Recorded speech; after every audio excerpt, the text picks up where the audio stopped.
నగదు తక్కువ బంగారం ఎక్కువ. BNR golden diamonds, Vijayawada, Bengaluru, Vizag. Hi hello, welcome to Suman TV. నేను మీ రోషన్. నిజంగా కొన్ని న్యూస్లు వింటున్నప్పుడు ఇలాంటి సమాజంలో మనం బతుకుతున్నామా అనిపిస్తుంటుంది. ఎందుకంటే ఇప్పుడున్న ప్రతి ఒక్కరు కూడా జెన్జీ కిడ్స్, జెన్జీ ఆల్ఫా మీద మాట్లాడతారు, కానీ వాళ్ళకున్నంత మోరల్స్, ఎథిక్స్ చెప్పాలంటే ముందు జనరేషన్ వాళ్ళకి లేదనిపిస్తుంటుంది.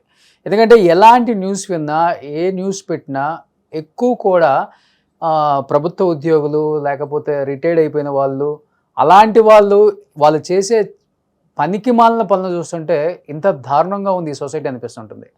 అసలు చట్టం అనేది ఎంత గట్టిగా వర్తిస్తుంది, దానివల్ల జరిగే నష్టం ఏంటి, జీవితాలు పాడైపోతుంటాయి అని తెలిసి కూడా కావాలని చెప్పేసి అదే అభంశుభం తెలియని అమాయకులతో చాలామంది చెలగాటం ఆడతారు. వాళ్ళ జీవితాలతో ఆడుకోవటం కూడా చాలా సర్వసాధారణం అయిపోయింది ఈ సొసైటీలో. నిజంగా అలాంటి వాళ్ళని దుబాయ్లో ఉన్న చట్టాలు తీసుకొచ్చేసి ఆ సెకండ్లోనే కాల్చి పడేయాలి ఎదవలంటే నిజంగా ఏమైనా మారుతుందేమో అనిపిస్తుంటుంది.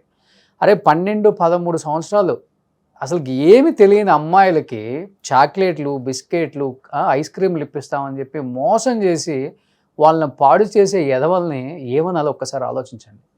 నిజంగా 82 సంవత్సరాల ఒక ముసల వ్యక్తి, ఒక వృద్ధాపంలో ఉన్న ఒక వ్యక్తి, ఇంకా కాటికి కాళ్ళు జాపే వయసులో ఉన్న ఒక వ్యక్తి, 12 సంవత్సరాలు ఒక అమ్మాయి, ఆ అమ్మాయికి కొంచెం మతిస్థిమితం సరిగా లేదు, ఆ అమ్మాయిని తీసుకెళ్ళి చాక్లెట్లు, బిస్కెట్లు ఇస్తా అని ఆ అమ్మాయి మీద మల్టిపుల్ టైమ్స్ అటెంప్ట్ చేసిన ఒక వ్యక్తి. 2023లో జరిగిన ఈ సంఘటనకి 2026లో ఇప్పుడు దానికి జడ్జిమెంట్ వచ్చి అతనికి 22 సంవత్సరాలు జైలు శిక్ష అమలు చేసింది అనమాట. చైతన్యపురిలో జరిగిన ఈ సిచ్యువేషన్ అందరికీ తెలిసిందే. సో దాని మీద మాట్లాడడానికి ప్రజెంట్ నాతో పాటు ఉన్నారు mother foundation and Congress leader Sandhya Reddy గారు. సంధ్యా రెడ్డి గారు నమస్తే అండి. నమస్తే అండి. నమస్తే. చూస్తున్నాం, విలువలు లేవు, సమాజం ఎటుపోతుందో అర్థం కావట్లేదు.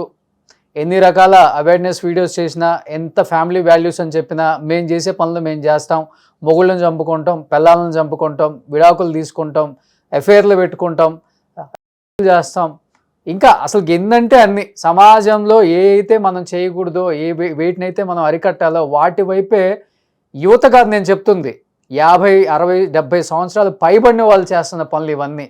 నిజంగా ఆ కేసు గురించి మీరు వినే ఉంటారు. ఇప్పుడు జైలు శిక్ష 22 సంవత్సరాలు ఆయనకి 82 వయసులో పడటం నిజంగా ఒక రకంగా ఆనందకరం, ఇంకొక రకంగా 12 సంవత్సరాల అమ్మాయిని ఆ విధంగా చేయటం బాధాకరం. ఏం చెప్తారు సంధ్యారెడ్డి గారు? ఆనందం అంటే 3 years వేస్ట్ అయినట్టే కదండి. వాడు చేసింది 2023లో, 2026 అంటే ఇంకా ఒక 3 years ముందు.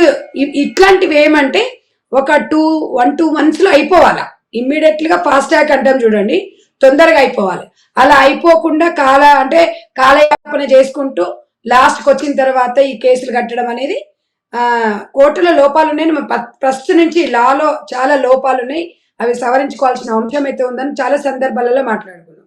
చాలా విషయాలలో మొన్న చంద్రాయణగుట్టలో కూడా అండి 10 ఏళ్ల పాపని, అంటే వాళ్ళు ఎంతసేపటికి అభం శుభం తెలియని అమ్మాయిల మీద అగత్యాలి. ఎందుకంటే వాళ్ళు అడగలేరు కదా ఏం జరుగుతుంది ఏందనేది, వాళ్ళకి తెలియదు కాబట్టి వాళ్ళు అడగలేరు. ఇలాంటి వాళ్ళని టార్గెట్ చేస్తుంటారు. ఇప్పుడు ఆయన దగ్గర 80 సంవత్సరాలండి, 20 సంవత్సరాలు 100 సంవత్సరాలు బతికేవాడు ఎవడున్నాడు అంటే. ఇక్కడ కూడా అండి అసలు బాధితులు చాలా మంది ఇంకా జరుగుతున్నాయి, కానీ చాలా మంది బయటికి రావట్లేదు. మొన్న మన ఖమ్మంలో సంఘటన చూసినాం. 62 ఏళ్ళలో 55 నుంచి 60 ఏళ్ళ మధ్యలో ఉంటాయి. ఆ అమ్మాయి కూడా అమ్మమ్మ వాళ్ళ ఇంటికి వచ్చింది హాలిడేస్ లో. వాడు పాడు చేయడమే కాకుండా ఆ అమ్మాయిని పైనుంచి తీసి కిందికి ఎత్తేసాడు. అంటే వీళ్ళు మతి ఉండి చేస్తారా, మతి లేక చేస్తారా అనేది అర్థం కావట్లేదు. ప్రతి నిమిషానికి ఒక జరుగుతుంది. ఎవరి నుంచి చిన్న పిల్లల్ని టార్గెట్. ఈ మధ్య కాలంలో 10 నుంచి 12 సంవత్సరాల పిల్లలు రోజు వాళ్ళ మీద అగత్యాలు జరుగుతుంది. అంటే 3 సంవత్సరాలు కానీ నిజంగా ఈ తప్పులు జరుగుతుంటే నిజంగా ఏం అనుకోవాలో కూడా అర్థం కావట్లేదు. చట్టం ఇంత స్ట్రాంగ్ గా ఉంది ఇప్పుడు, అసలుకి ఎవరిని వదిలిపెట్టట్లేదు, పిల్లల్ని మనకు. ఇప్పుడు రోషన్ గారు ఏం స్ట్రాంగ్ ఉన్నా ఏం ఉపయోగం చెప్పండి. 23లో జరుగుతాయి, 26లో జరిగిందంటే ఇంకా చట్టము అది ఇంకా ఫాస్ట్ గా ఉందని మనం ఎలా అనుకోండి. ఇప్పుడు భాగీరథి విషయం ఉందాం, తనకి ఎగ్జామ్స్ ఏదో ఉందని చెప్పేసి మళ్ళీ బెయిల్ తీసుకొని బయటికి రావడం. అంటే ఇంకా చట్టం అనేది ఏంటంటే ఒక వ్యక్తికి మనం ఒక లైఫ్ ని ఇస్తున్నాడు. అసలు ఇలాంటి దాంట్లో అసలు లైఫే ఉండకూడదు. వాళ్ళు చేసిన ఎవరైనా ఇవాళ ఎవరి విషయం తీసుకున్నా కూడా లైఫ్ అనేది ఉండకూడదు. ఇంకేంటి అవసరాల కోసం బయటికి వస్తారు, ఎగ్జామ్లు రాసుకుంటారు, అవుతాం, హెల్త్ పరంగా బయటికి వెళ్తామంటారు. తప్పు చేసినప్పుడు చట్టానికి ఎవరు కూడా చుట్టం కాదండి. మన గతంలో చాలా సందర్భాలలో మాట్లాడుకున్నాం. సౌదీ అరేబియా చట్టాలు వస్తేనే మన భారతదేశం బాగుపడుతుంది అనేది నా అభిప్రాయం. కానీ అది రాదు అనేది చాలా మంది అనుకుంటున్నారు. కానీ మనమందరము కూర్చొని ఈ రౌండ్ టేబుల్ సమావేశాలు, ప్రజాప్రతినిధులు, ప్రజా సంఘాలు అందరం అనుకుంటే డెఫ్ వస్తుంది. చట్టంలో కూడా నమ్మకం లేకుండా అయిపోయింది కోర్టుల మీద జనాలకి. మీరు ఏ కేసు చేసినా మర్డర్ చేస్తే 3 నెలల బయటకు వస్తాం అనేది ఉంది, అత్యాచారం చేస్తే బెయిల్ మీద బయటకు వస్తాం అనేది ఉంది. అసలు న్యాయ వ్యవస్థ ఉందండి, న్యాయ వ్యవస్థల మీద ఎవరికి ఉందండి? మరి నమ్మకం లేకుండా ఈ న్యాయ వ్యవస్థలు నమ్మకం లేకుండా ప్రజలకు అసలు ఊరటనివ్వకుండా ఈ చట్టాలు ఉంటేంది ఊడుతుంది రోషన్ గారు. అసలు వాడు చూడు, వాడికి ఏం పొయ్యకాలం వచ్చింది. ఒక మతిస్థిమితం లేని అమ్మాయిని వాడు ఆడుకున్నాడంటే వాడు మనిషి ఎట్లా అవుతాడండి? మనిషి అసలు మనిషి కూడా కాదు వాడు, ఒక అసలు జంతువు కూడా ఒకసారి ఆలోచిస్తుంది.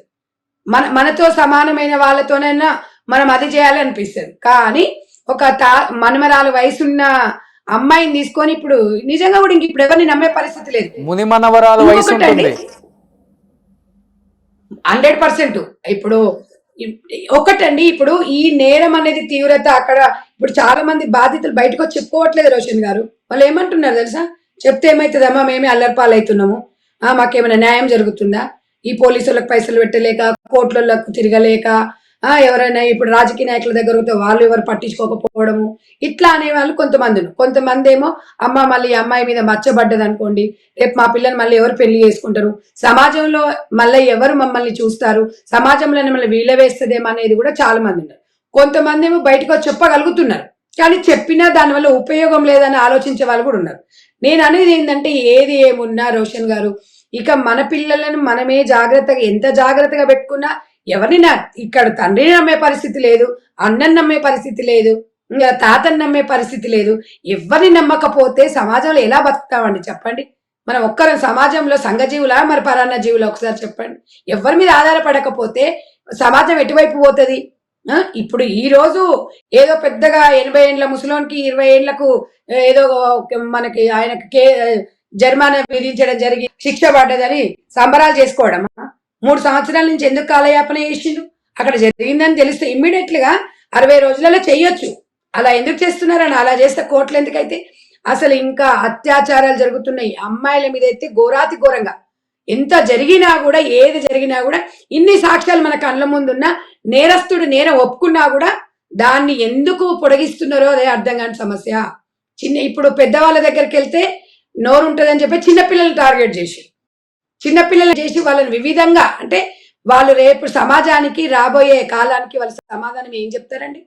సుమన్ టీవీ ప్రతి విషయంలో ఇలాంటి విషయాలు వచ్చినప్పుడు స్పందించడము, అవేర్నెస్ తీసుకురావడం చాలా సందర్భాలలో చేస్తుంది. ఇంత అలర్ట్ అవుతున్నాం, ఇంత ప్రచారం చేస్తున్నారు, ప్రతి విషయంలో మీరు స్పందిస్తున్నారు. ఈ వ్యక్తి మీద నిజంగా చాలా ప్రచారం అవసరం. ఇలాంటి వాడికి ఈ కేసు పడ్డది, సరే లేటుగా అయినా కూడా ఒక శిక్ష పడింది అనేది.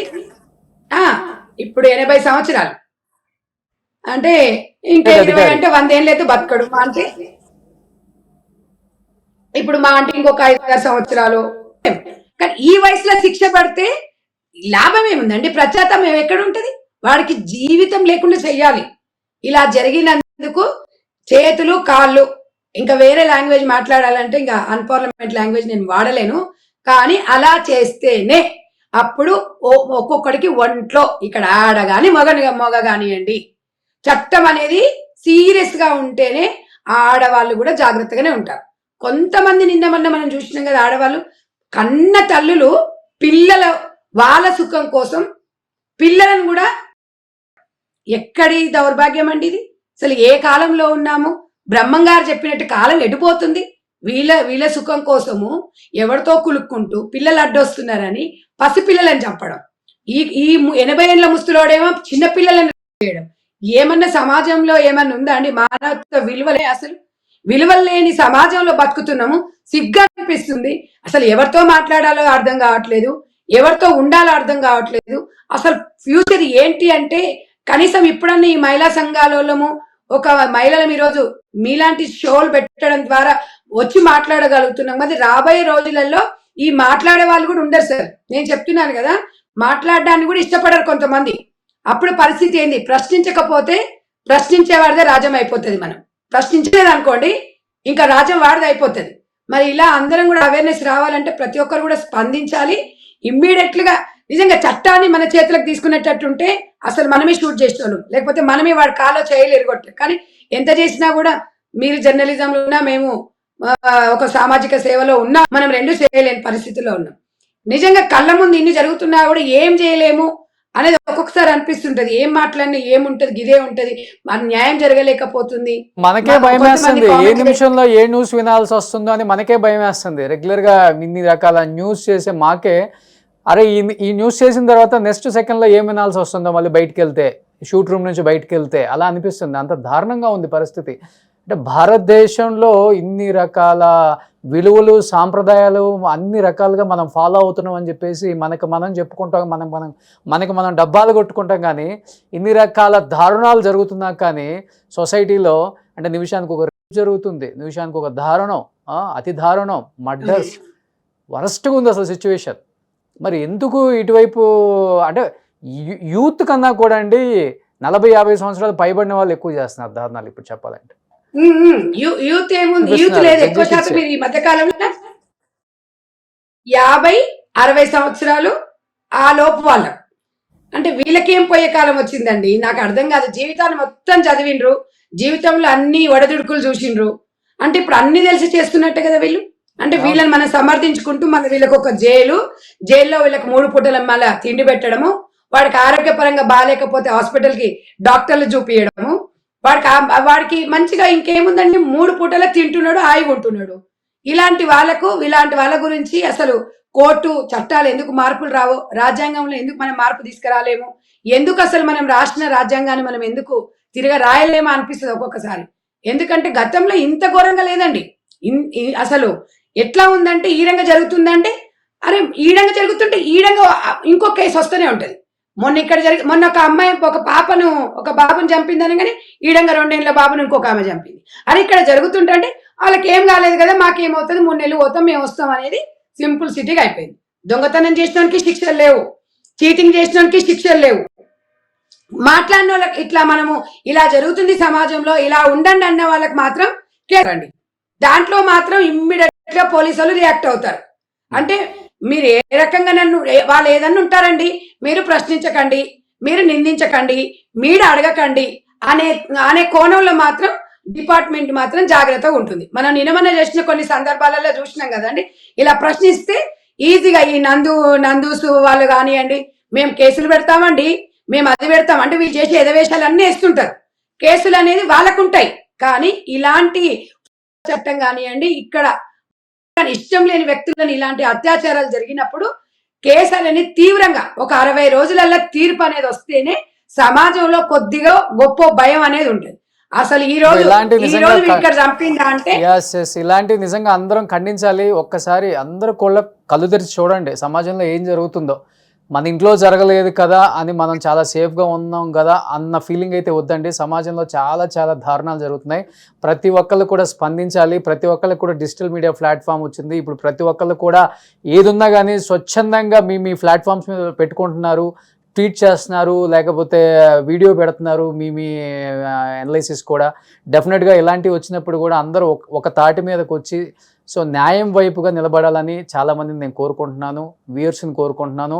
సో ఎనీహౌ సంధ్య రెడ్డి గారు, థ్యాంక్ యూ సో మచ్ అండి స్పందించినందుకు. అట్లీస్ట్ కొంతమంది మహిళలు అప్పుడప్పుడు వచ్చి స్పందించడం వల్ల ఈ సమాజంలో మార్పు ఏదో జరిగిపోతుందని నేను చెప్పదు, కానీ అట్లీస్ట్ కొంతమందికైనా కానీ ఒక చిన్న మెలకువ, ఓకే అలర్ట్ అవుదాం మనం కూడా అని ఒక చిన్న మా ఈ ఆలోచన అండి. థ్యాంక్ యూ సో మచ్ అండి.